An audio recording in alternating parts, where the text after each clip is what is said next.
tout le monde, j'espère que vous allez tous extrêmement bien. Aujourd'hui, on se retrouve pour une nouvelle vidéo avec le Crasher 4 juste derrière moi sur la table. Donc en gros, cette vidéo, c'est vraiment les derniers préparatifs avant le dernier vol du Crasher 4. Parce qu'on va passer au Crasher 5, parce qu'il y a beaucoup trop de dommages. Donc ça va faire qu'il ne va plus bien voler après tous nos vols qu'on a fait. Donc on va construire le Crasher 5 bientôt. Donc là, le dernier vol devrait sortir, la vidéo devrait sortir bientôt. Et donc c'est ça, directement là on se retrouve avec cet avion-là. Ce qu'on va faire dedans, c'est j'ai arrangé le bloc moteur. Un Tom qui est là également aujourd'hui avec nous pour nous aider. Un Tom, ce qu'il va faire, il va lui enlever les roues de l'avion parce qu'en l'avant de l'avion, on a des roues. Fait que nos roues juste ici, vous l'avez déjà vu dans d'autres vidéos probablement. Donc les roues, vous voyez juste ici. Et il fallait tout changer le centre de gravité de l'avion. Et donc, si le centre de gravité de l'avion est changé, ça fait que tout comment on a fabriqué l'avion en fait est modifié. Ça fait que l'avion est plus lourd, ça fait que le moteur n'a pas assez de puissance et que les ailes ne donnent pas assez de portance pour faire décoller notre avion. C'est ça nos problèmes qu'on a eu généralement. Et également, ça fait tourner l'avion automatiquement. Donc là, c'est fini. Nos meilleurs vols, c'était sans les roues. Donc là, on enlève ça directement. Puis on va essayer de voler sans les roues. Donc là, pour ça, ça va être super simple. On va venir lancer l'avion tout simplement. Puis on va juste atterrir sur le sol après. Ça va peut-être péter une hélice, mais c'est pas grave. Également, ce qu'on va faire dans la vidéo, on va venir analyser en fait ce qu'on a fait directement, ce qui s'est passé dans nos derniers vols avec le Crasher. Donc, quand son hélice s'est brisée, qu'est-ce qui s'est passé? Qu'est-ce qu'on pourrait faire pour éviter ça? Et quand il a décollé, puis pourquoi il est retombé directement? Manque de portance, manque de vitesse, ou bien tout simplement trop lourd pour l'avion, ou tout simplement instable. Donc, on va tout analyser ça et on va essayer de modifier un peu certaines affaires pour essayer d'arranger ces problèmes. Donc, on est directement parti. Donc, là, directement, on se retrouve donc sur une de mes dernières vidéos. Ça s'appelle Explication du fonctionnement de l'avion radiocommandé. N'hésitez pas à aller la voir si vous avez le temps. Donc là, directement, fait qu'on avait dans cette vidéo, nos extraits. Donc, si on recule. Donc là, on avait à quelque part ici, avant, donc là, ici, après. Donc là, par exemple, si on regarde ici, on va directement partir. Donc là, c'était ici qu'on avait vu notre avion. Donc là, à partir de là, justement, on peut analyser. Donc là, le problème, il était où? Il était ici. Là, il est décollé. Ça a une vidéo normale. Il retombe. Pourquoi? J'ai peut-être accroché le joystick, quelque chose du genre. Puis après ça, il rebondit. Puis là, il perd le contrôle, donc il tombe. Mais pourquoi? Pourquoi ça? Oups.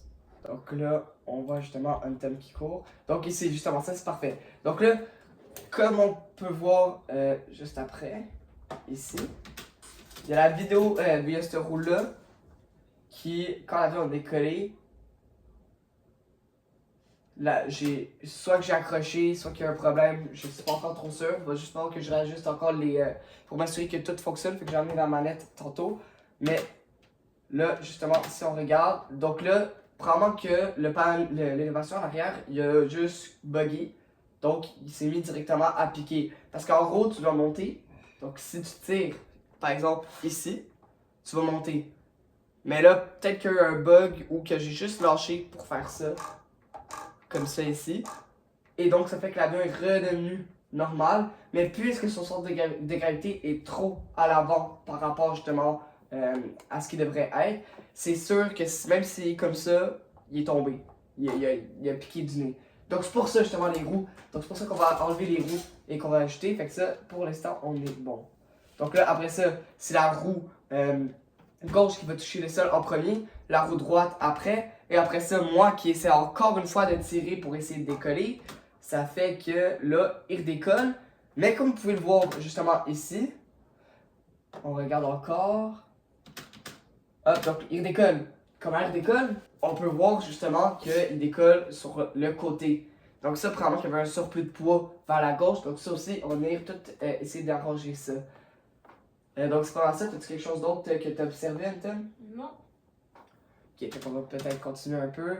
Puis après ça, oui, on voit qu'il atterrit sur le côté puis qu'il rebondit pas mal. Ouais. Donc c'est pas mal ça, je pense. Ouais, donc ça, sinon c'était l'explication. Donc là, ici, sinon, ici c'est tout simplement l'hélice qui s'est brisée. Pourquoi? On ne le sait pas. Donc, il va peut-être falloir regarder ça à un autre moment donné. Mais normalement, si j'arrange le bloc moteur, ça devrait être correct. Là. Ouais, et comme vous pouvez le voir, c'est vrai, j'avais déjà commencé à analyser. Mais comme vous pouvez le voir, dis-moi si ça fait du sens, Tom, s'il te plaît. Ouais. Mais normalement, tu vois, ici, l'avion, il tourne.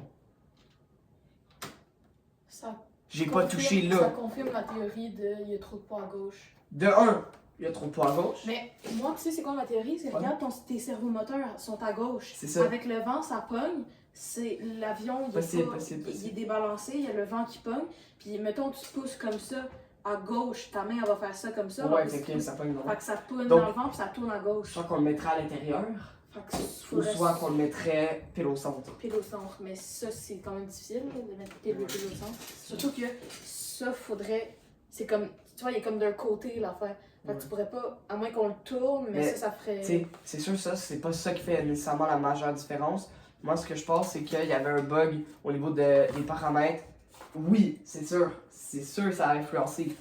Mais je pense aussi qu'il y avait un bug au niveau du panelli. Donc, le panelli qui est l'aileron à l'arrière. Dis-moi si ça fait du sens, s'il te plaît.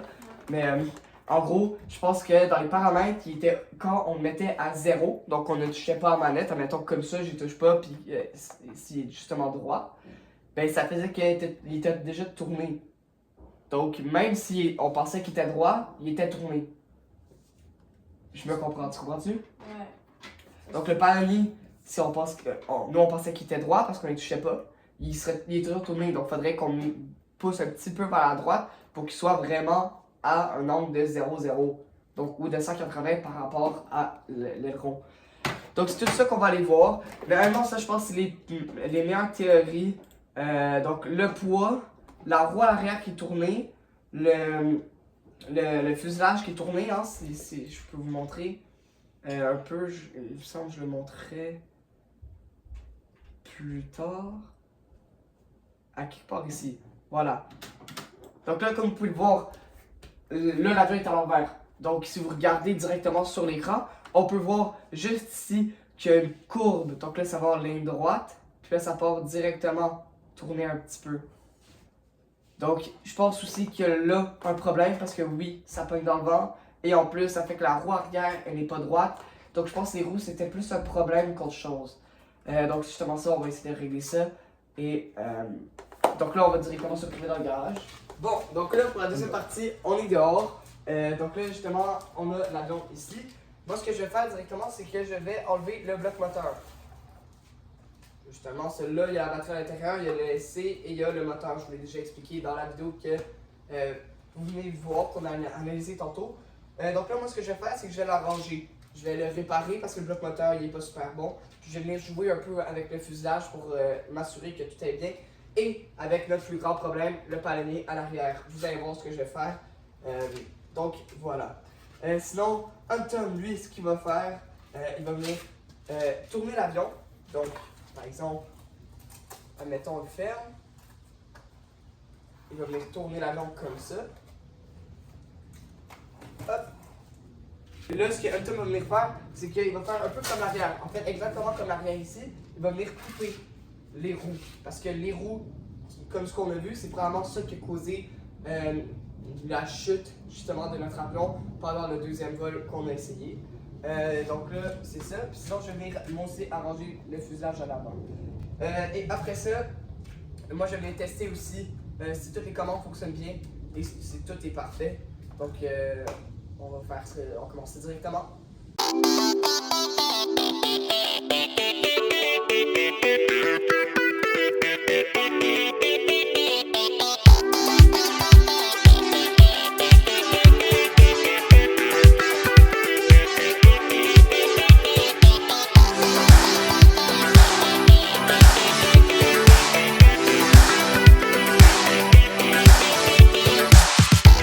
Résultat final.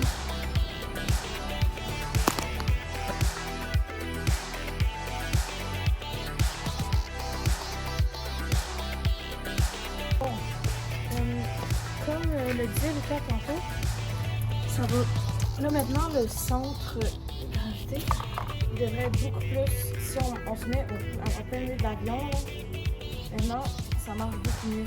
Probablement que parce que ça aide vraiment pas beaucoup les roues. Oh, attends. Lucas, t'as une autre affaire comme ça dedans, à l'intérieur de l'avion.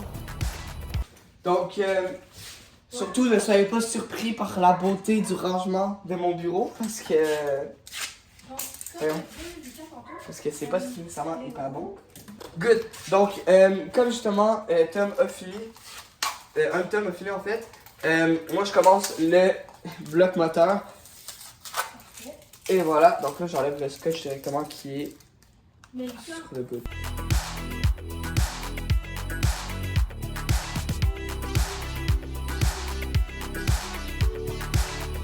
Donc là, justement, vous n'avez pas vu dans la dernière vidéo de l'explication du fonctionnement de l'avion, vous n'aviez pas vu à l'arrière cette partie-là qui contient la batterie. Je vais vous le montrer directement. Donc, là, je vais juste décrocher un petit peu le fil. C'était pas un fil bien dur, justement pour ça. Et justement, tout était passé, puis c'est parfait. C'est tout simplement parfait. Il faut que tout soit passé. Donc là, j'enlève également en dessous, voilà. Donc, c'est cette partie-là qui bloquait pour que la batterie, en fait, ne tombe pas. Donc là, si vous voyez, à l'intérieur, la batterie, vous la voyez comme il faut.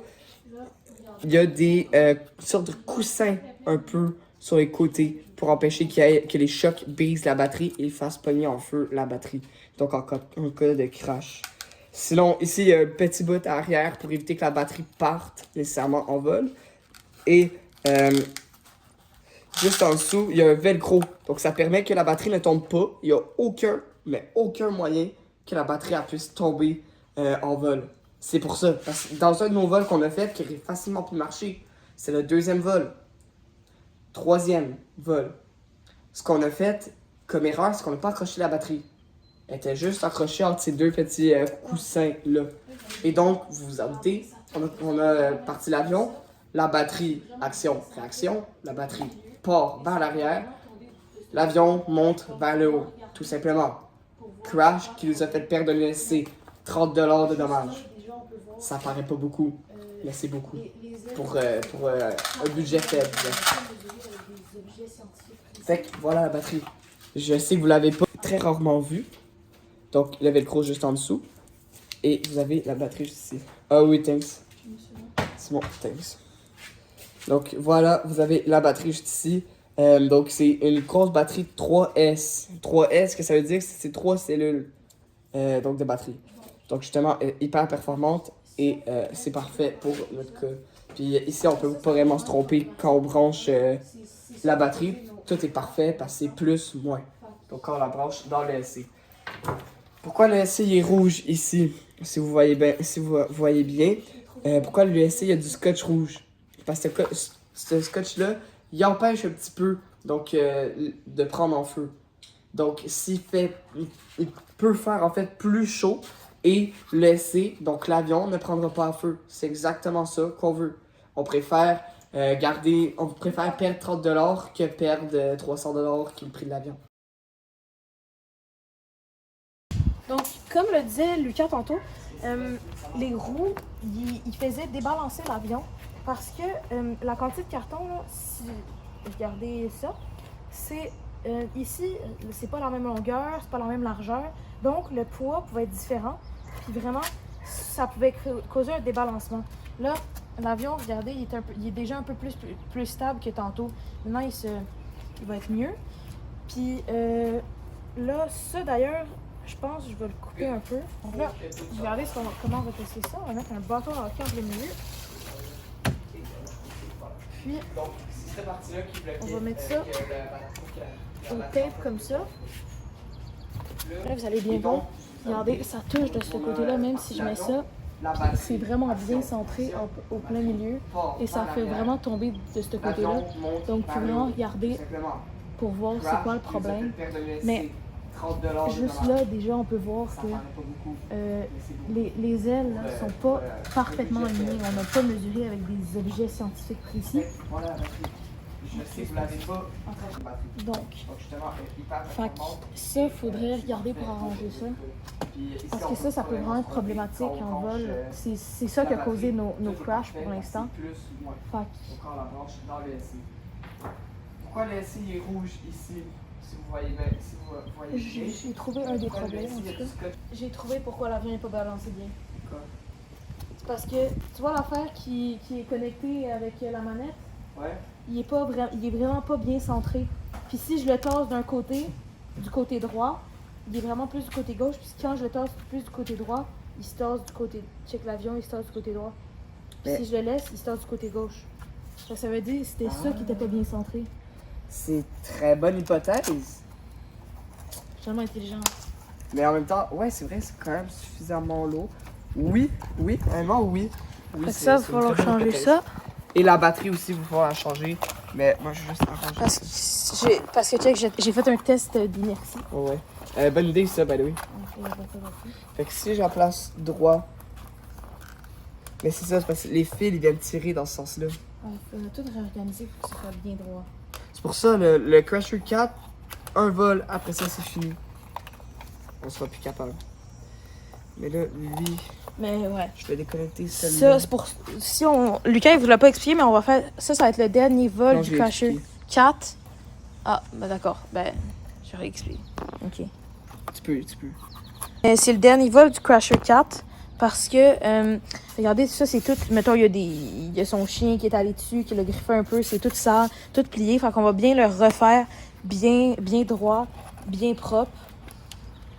Check, ça c'est un échappement de colle qu'il aurait pas dû avoir, Il y a plein de pourrait- trucs. C'est sérieusement, pourrait c'était pas... débalancer. Donc, un thème là, justement, va retester. Normalement, j'ai replacé le transmetteur pour que tout soit parfait. Mais là, c'est correct. Non, c'est pas centré. C'est pas centré. Puis normalement, by the way, les ailes sont supposées être pliées vers l'intérieur. Pas de problème. Et les ailes sont supposées être en haut et non en bas de l'avion. Check ça, Pas de problème. bon signe, c'est vraiment C'est bon mieux? signe. Check ça. Ben là, c'est le vent, là. Ouais. Check-moi ça. Mais tu sais, ça, c'est sûr que ça fait une On vient différence. de- On Mais vient de il y a- résoudre un des problèmes majeurs de l'avion. C'est ça, il y a énormément de problèmes. Puis ça, on n'aurait pas pu en douter parce qu'on n'a pas de caméra en dedans. Fait que c'est parfait. Fait que là, vous voyez pourquoi il bouge, c'est vraiment le vent. Donc oui, un Tom a entièrement raison. Toujours raison, sauf quand j'ai tort. Cette phrase sera inoubliée. Ça, c'est parfait. Tom a découvert un problème. Tu vas encore essayer de l'interviewer dans le problème, si tu peux, s'il te plaît. Ouais. Thanks. Et moi directement, je vais continuer là-bas. Donc, entre-temps, j'ai eu un petit peu de nouvelles expositions par Anton. Ouais, voilà, donc là, j'ai décroché la petite pièce. Ce qu'on va faire, sinon, je vais dévisser le moteur. Oui, c'est nécessaire, c'est hyper nécessaire. Pourquoi on va dévisser le moteur? Faut juste que je me rappelle dans l'ordre. Ok, bref, pourquoi je vais dévisser le moteur? C'est pour une simple raison. Parce qu'il y a du scotch. Le scotch, il faut d'abord le mettre sur la plaque. Et après ça, on va venir visser le moteur directement dedans. Donc, je le dévisse et après ça, on va se retrouver. Fait que ça va être correct dans tous les cas. Parce que si je suis pas capable de l'enlever, ça va rester collé. Donc là, ça c'est vers l'arrière, puis ça c'est l'avant. Donc c'est parfait. Donc là, hey boy, Tom! Donc là, c'est parfait. On a tout à l'intérieur, tout est correct. Ça c'est correct, suffisamment solide. Ça c'est correct, suffisamment solide également. Ça. Ces trous-là, vous savez peut-être pas, mais c'est pour me planter une brochette pour éviter que le bloc moteur il parte en vol. Parce que c'est plate quand tu perds ton moteur puis que tu es en plein vol. Donc voilà. Puis sinon, là, on va directement recommencer la reconstruction. Donc là, directement, je vais aller directement de l'autre côté. Puis je vais voir si ça rentre comme ça dans le fuselage de l'avion. Sinon, on va effectuer des modifications avant de rajouter le moteur. Bon, donc là, directement, ce qu'on va faire, c'est que je vais recoller le bout de bois au bloc moteur.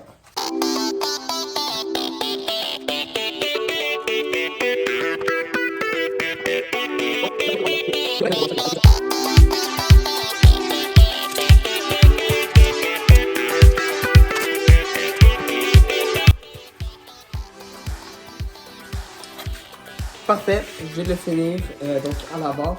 Là, il va rester à placer les trous, à remettre le moteur et peut-être un petit peu solidifier l'intérieur. Donc, je vais directement partir.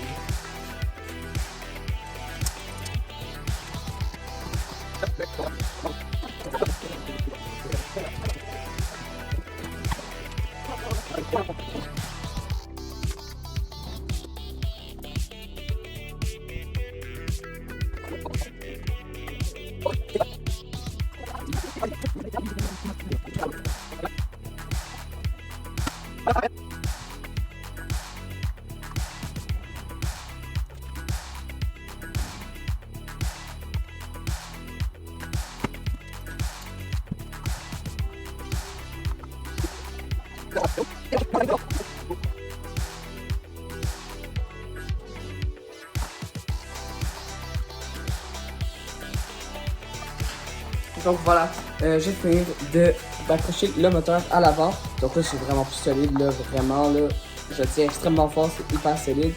Et par exemple, j'ai juste pas mis les tout petits boulons qui sont supposés être à l'intérieur juste ici. Ça, je vais le faire avec quelqu'un puisque un Tom est parti finalement. Donc il y avait quelque chose à faire avec lui. Et donc là, justement, je viens de finir de faire ça.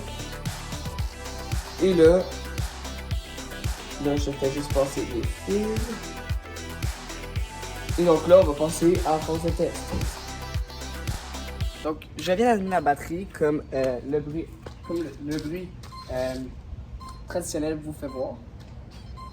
Et là, j'allume la manette. Ok, donc le moteur. Si vous voyez bien, j'ai pas mis l'hélice. Pourquoi? C'est totalement inutile. Et ça permet que ça, genre justement, ça bloque pas. Donc quand je fais tourner le mécanisme. Donc là, pour les ailerons, vous voyez que les ailerons, pour l'instant, ça marche. C'est juste sur le ici. Vous voyez qu'il marche. Mais là, oups, j'ai accroché le bouton. Fait que justement, c'est pour ça que j'ai pas mis l'hélice. Mais voilà, les ailerons fonctionnent. Mais j'ai pas mis la corde qui permet de faire monter et descendre les ailerons. Pourquoi? Parce que c'est inutile, ça je sais déjà qu'il fonctionne. Nous, on s'intéresse à quoi? À l'arrière, à l'élévation et à l'aileron, au palier. Donc, l'élévation, ça descend puis ça monte parfaitement. Puis comme ce qu'Anton nous a dit, Anton nous a dit que ça pliait, la tige de métal pliait. Ce que je remarque, c'est que ça ne plie pas suffisamment. Mais ce que je remarque également, c'est que ça permet de monter plus que de descendre. Ça pourrait peut-être causer un petit problème à l'atterrissage. Sinon, également, on va me faire accrocher. Donc là, également, le palonnier, il tourne bien dans ce sens-là. Dans le sens, justement, de balle à gauche, comme vous avez vu dans la vidéo, dans le sens où il y a crash. Mais il tourne mal dans le sens inverse. Ok. Voyons, je peux désactiver le moteur? Donc là, il peut facilement tourner dans ce sens-là parce qu'il peut tirer. Mais que c'est plus dur de pousser. Ça se voit. Et aussi, parce que ça se voit aussi, de mon point de vue, ça se voit. Du vôtre, je ne sais pas. Mais ça se voit que il tourne plus. Le servomoteur va plus tourner dans ce sens-là que dans ce sens-là. Donc, il va plus tourner dans le sens où il y a crash que dans le sens inverse. C'est même pas fait exprès. Bon, sinon, là, ce que je vais faire, je vais juste analyser un petit peu pour voir est-ce que, oui, le palonnier est correct ou non. Donc, oui, il est correct. Il est parfaitement droit. Il est parfaitement droit par rapport à l'aileron, par rapport à l'arrière de l'avion. Mais si on tient compte, en fait, que le fuselage de l'avion est croche de quelques millidegrés, on peut se rendre compte que non, il ne l'est pas. Ce qui fait que l'avion tombe automatiquement. Donc il faut compenser ça en le mettant automatiquement dans l'autre direction. C'est ça qu'on va essayer de faire, donc justement plus tard. Donc, élévation, il faut améliorer un peu la descente. Et la montée est correcte, il faut améliorer la descente. Et palonnier, il faut juste le faire tourner un petit peu plus dans l'autre sens, tout simplement. Parce que si déjà là, il tournait dans le sens gauche, quand on le lançait ou quand on le faisait rouler, ben, s'il tourne dans le sens gauche, si on veut plus qu'il tourne dans le sens gauche, on va compenser en faisant tourner dans le sens droit, en mettant le palonnier dans le sens droit. Donc c'est ça qui va nous permettre vraiment de le faire tourner dans le bon sens. Donc c'est vraiment là la clé. Donc c'est avec ces tests-là probablement qu'on va conclure cette vidéo. Moi je vais arranger tous les derniers paramètres, dont rajouter les listes, ces paramètres-là, je vais vous montrer comment les ajouter dans une prochaine vidéo, probablement dans la construction du Crasher 5, parce que oui, on est rendu au Crasher 5 déjà. Et donc là, je vais arranger tous ces paramètres-là, et voilà, on va être correct. Je vais rajouter un peu les ailerons. Malgré le fait qu'on ait coupé l'aile, ça devrait être correct. Je vais peut-être essayer de mettre la même longueur sur l'autre aile également, mais ça devrait être correct si on tient compte des calculs. Également le fait que le transmetteur soit plus vers la gauche, c'est sûr ça peut influencer beaucoup, je pense pas. Mais est-ce que, quand ça influence, en fait, c'est une accumulation de tous ces problèmes-là qui font en sorte qu'il va tourner plus vers la gauche. Donc c'est vraiment ça. Sinon, ajouter le palonnier, ça peut nous sauver. Puisqu'on n'a plus de roues, ça devrait être entièrement correct. Donc voilà, c'est sur ça que je conclue notre vidéo. J'espère que vous avez apprécié. N'hésitez pas à liker et à vous abonner, ça me fait énormément plaisir. Et commentez si vous voulez des nouvelles parties et si vous aimez ce projet-là des Crashers. Donc voilà, merci d'avoir regardé la vidéo, c'était Vol Horizon.